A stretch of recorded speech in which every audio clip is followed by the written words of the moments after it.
Hello guys, in this video I'll show you how you can fix GTA 5 Rockstar Games SDK error. So without further ado, let's get started. First of all, go on search and then you just need to write Rockstar Games Launcher.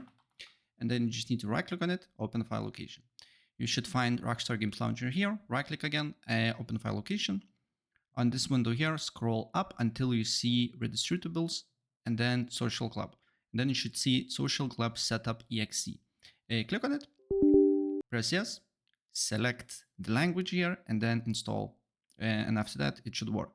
And if you cannot find SDK here, what you need to do here is to open up your client where you have your GTA 5. In my case, it's Steam. Then right click on the game, go to properties, go to installed files, browse. And then here should be redistributables, right? And then you find here and you can install like I showed earlier. That's pretty much it. So if I help you out, please press like.